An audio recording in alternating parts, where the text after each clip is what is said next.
Hi, it's Leo Gilling again, and this is my second recording for the day. I'm gonna be doing some recording, a lot of recording of my growing up. I'll do them in video formats, just to tell the story of my youth, so that my kids can see me in this way, and they can hear my stories, or my grandkids, right? So I covered what my the physical yard looked like in my previous video.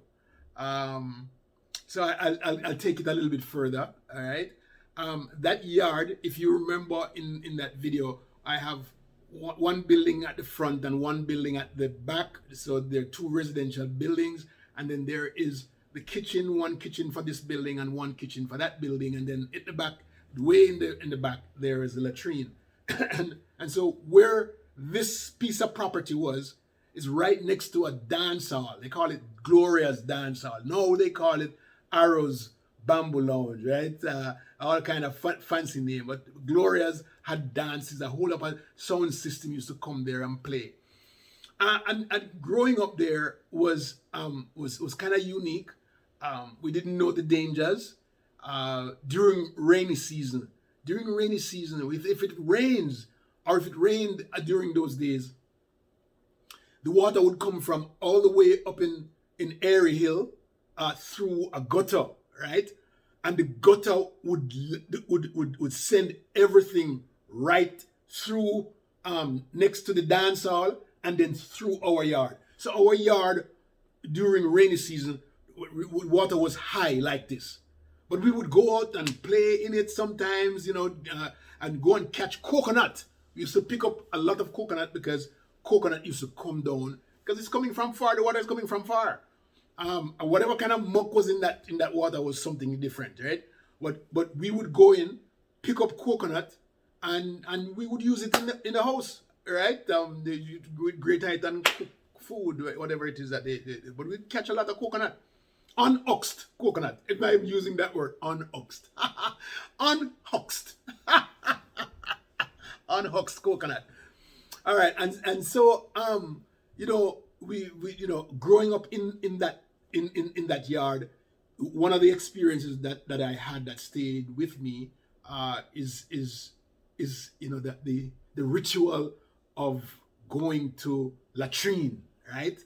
Latrine is always a scary place for me because latrine says cockroach and mess and all of that stuff, and sometimes you'll see the different guys who are going to the latrine. It was like a big time ritual. They pick up the newspaper and they put it under the arm like this, right? And then they have their cigarette and they walk slowly up to the to the latrine, open the door and close it. And then all you would see, if it's the nighttime, you'd see the light, the lit cigarette going up and down, but to me, that experience was one that I'm not so sure that I want to recall it, but it's an experience. It's somewhere that you say, I don't want to go back there, that kind of thing, right? And so, when I'd use the bathroom, when you use the latrine, that same paper that he had on his hand would serve two purposes, right? It served two purposes. Serve as tissue. That's one, and then the other one is used because he brings a box of matches there. So they bring the paper so that they can light the newspaper and put it down in the hole in the latrine to run the cockroach them from over top. all right. and then you can sit comfortably. But so that's that experience was something that I don't know if I want to remember it, but it's someplace that you don't want to go back. The other thing is that yard had my first experience smoking, right? Was with smoking the Irish potato leaf we had a big Irish potato thing at the back where Irish potato grow on these vines going over a little piece of wood structure.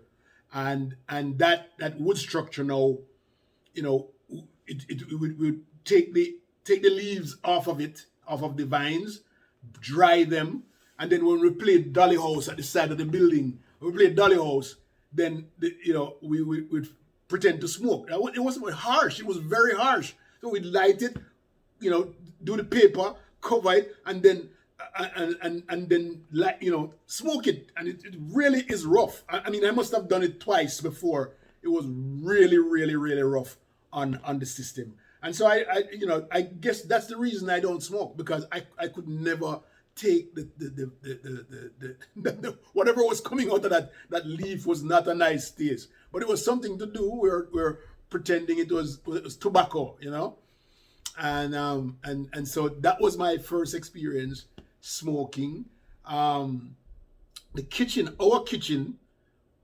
was used by the three families in on our building. So Miss Essie or Miss Amy and our family would use the kitchen on a Sunday. It's like everybody wants to use the kitchen at the same time, and there's only one fire, and there's a table in the kitchen there too, with a counter, and it has everybody's pots, everybody's pans, everybody's plates on there. So after you wash them, you put them there, and then there's a crank atop it, and that crank.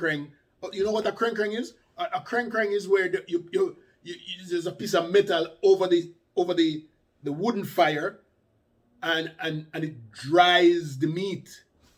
So whatever meat you put on there, then they would have dried meat up. They put up meat up there to dry or something like that. I don't think we had a lot of meat drying up there. It was not one of the things that we do, but I've seen it. The cranking was there, but we didn't put a lot of.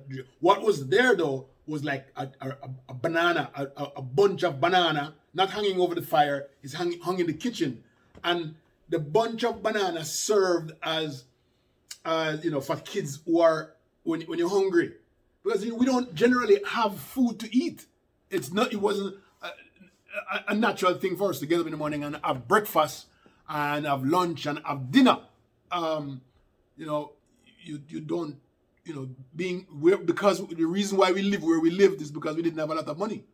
And so as much as we can, we would find an opportunity to eat something to eat. And the best thing to do was somebody who give us a bunch of banana, or somebody in the yard who went to the boxing plant, because we had banana right across the street, and we could hang it in the kitchen or outside the kitchen. It's ripe, and then we start eating from it whenever we're hungry.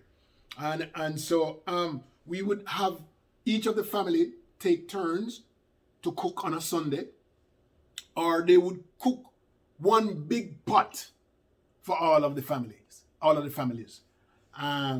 So you wouldn't go without eating Sunday dinner. Sunday dinners are always there, whether you have money or not, because their family's there. Who, if they have it, they'll give it. You'll eat. We're gonna go enka. I mean, if you're if for example, say Miss Essia cook Sunday, and we have like a problem having, you just go enka and wait around until Miss Essia done cook, and you get, or vice versa. It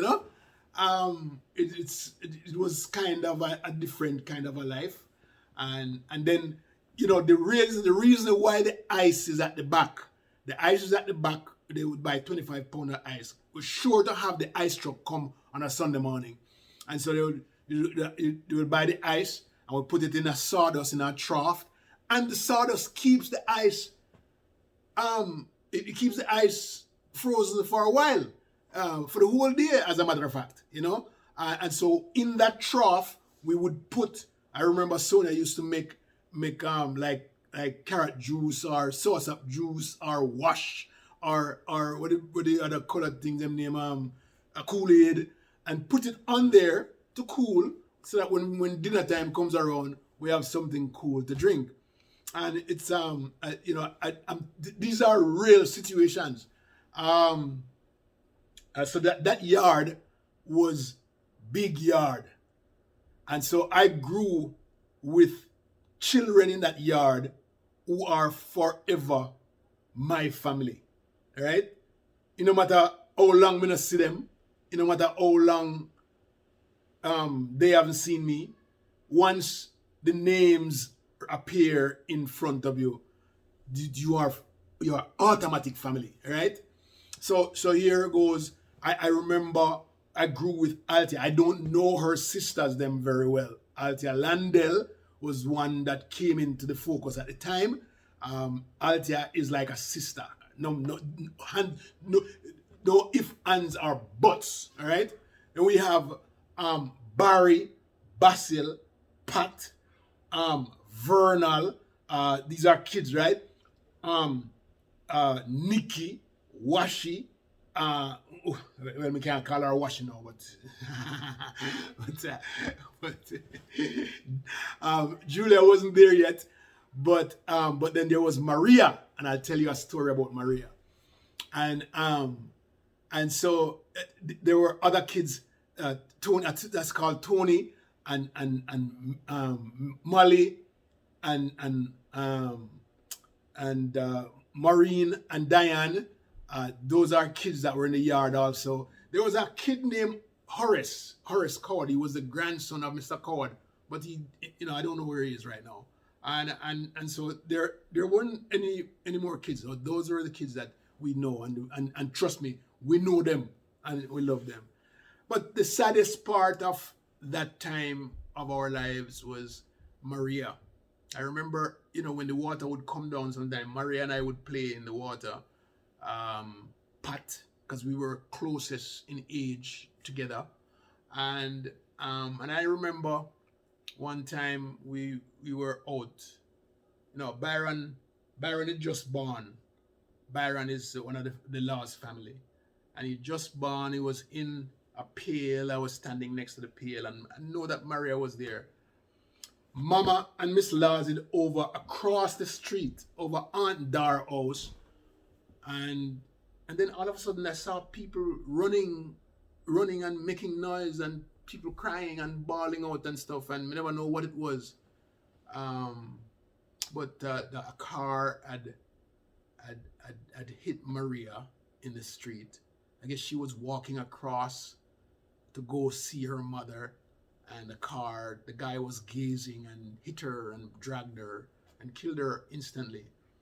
Maria was about 4, so she was born about 63, 1960. Pat was born 61, so she was born about 63. So she was about 4 or 5 when she died, and it was a sad moment, a very, very sad moment for us, because I had to look at Maria, because those days we didn't have money to go to the morgue and everything, and they had placed her in a box inside the house and for several days, and it was just a horrible, traumatic experience for me. I don't know what. It was really, really traumatic, because Maria still stays in my mind. She was buried down the street from where we were, and probably is the only grave that I had never been afraid of. You walk past graves all the time and your head swell. You feel like somebody will come and take you and stuff. And you pass through certain places, and you see a croton tree, and you say, "Oh God, on deputy this," so but Maria's grave was a reminiscent situation for me, not a scary one.